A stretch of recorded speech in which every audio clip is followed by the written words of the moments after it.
நம்ம இன்றைக்கி கருப்பு சுண்டல் எப்படி நல்லா டேஸ்ட்டாக மசாலா போல் நல்லா டேஸ்ட்டாக குழந்தைங்க விரும்பி சாப்பிட்றது எப்படின்னு நம்ம இந்த வீடியோவில் பார்க்கலாம். நீங்கள் நார்மலாக நம்ம வெங்காயம் மிளகா மட்டும் போட்டு செய்வோம். அப்படி செஞ்சால் அவ்வளோவா விரும்பி நிறைய பிள்ளைங்க சாப்பிட மாட்டாங்க. இந்த மாதிரி செஞ்சிங்கன்னா குழந்தைங்க நல்லா நிறையவே சுண்டல் சாப்பிடுவாங்க. நீங்கள் ஃபோர்ஸ் எல்லாம் பண்ணவே வேண்டாம். இப்போ நான் நைட் ஃபுல்லாக ஊற வச்சுருந்தேன். அதை எடுத்து நம்ம குக்கரில் ட்ரான்ஸ்ஃபர் பண்ணிக்கலாம்.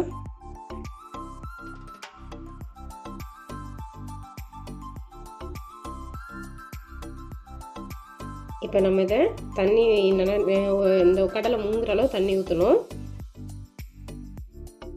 நல்லா கடலை மூங்குற அளவுக்கு இப்படி தண்ணி ஊற்றிக்கலாம்.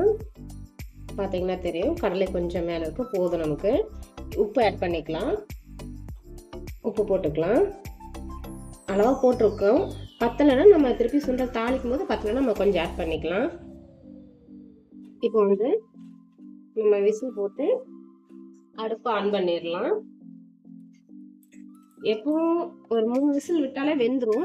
ஆனால் நம்ம சுண்டலுக்கெல்லாம் பார்த்தீங்கன்னா ஒரு 5 விசில் போல விடணும். 5 விசில் விட்டிங்கன்னா நல்லா இன்னும் சாஃப்டாக இருக்கும். நம்ம லேட் ஆனாலும் நம்ம அதை சாப்பிட்றதுக்கு இப்போ ஒரு மீதம் ஆயிடுச்சுன்னா கூட சாயங்காலம் நீங்கள் சாப்பிட்டாலும் அதே சாஃப்ட்னஸ் இருக்கும்.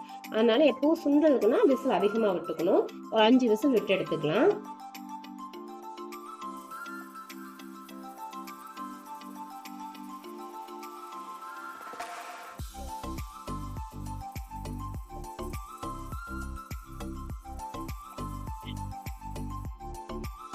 விசில் நல்லா அடங்கிருச்சு. இப்போ நம்ம ஓப்பன் பண்ணி பார்க்கலாம்.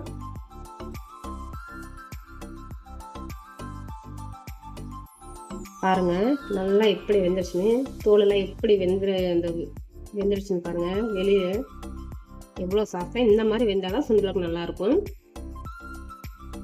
இப்போ நம்ம தாளிப்பு எப்படின்னு பார்த்துடலாம். வடசட்டியை வச்சு அடுப்பை ஆன் பண்ணிக்கலாம்.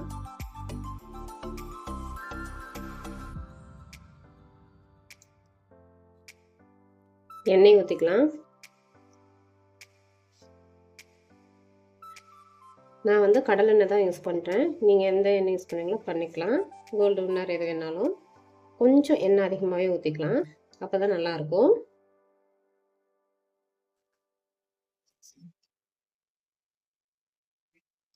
எண்ணெய் காஞ்சிருச்சு. கடுகு உளுத்தம்பருப்பு போட்டுக்கலாம்.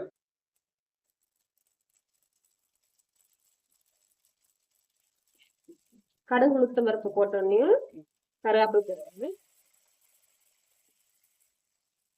இப்போ வெட்டி வச்ச பெரிய வெங்காயம், ஒரு பெரிய வெங்காயம் எடுத்திருக்கேன். 2 பச்சை மிளகா நல்லா கிளறி விடலாம். நான் எங்க வீட்டில் பச்சை மிளகா அதை அப்படியே சாப்பிடுவாங்க. நம்ம அந்த சுண்டலோட தனியாலாம் எடுத்து வைக்க மாட்டாங்க.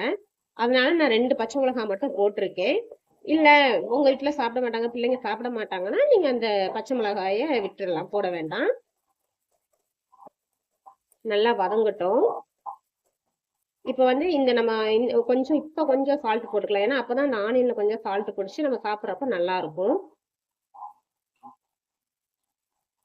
சும்மா கொஞ்சமா போட்டுக்கலாம். ஏன்னா நம்ம ஏற்கனவே சுண்டல்ல போட்டிருக்கோம். கொஞ்சமா போட்டுக்கோங்க. நல்லா வதங்கட்டும். பார்த்தீங்கன்னா இப்போ நல்லா வெங்காயம் எல்லாம் வதங்கிடுச்சு. இப்போ அடுத்த நம்ம சிம்மில் வச்சுக்கணும். வச்சுட்டு மிளகா பொடி நான் 1 ஸ்பூன் போடுறேன்.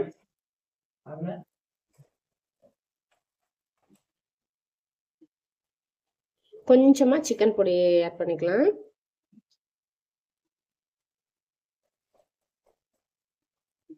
இப்போ தேங்காயை போட்டுடலாம். துருவி வச்சிருக்கிற தேங்காய் அதையும் போட்டு சிம்மிலேயே வச்சு எல்லாம் நல்லா மிக்ஸ் பண்ணணும்.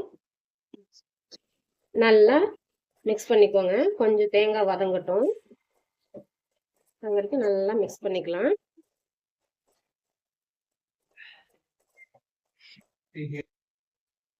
இப்போ நம்ம வேக வச்ச சுண்டலை தண்ணி எடுத்துட்டு சுண்டலை இதில் போட்டு நல்லா மிக்ஸ் பண்ணணும். நல்லா மிக்ஸ் பண்ணிக்கலாம். சிம்மிலேயே வச்சு இப்போ நல்லா மிக்ஸ் பண்ணுங்க. நல்லா மிக்ஸ் ஆகி வரட்டும்.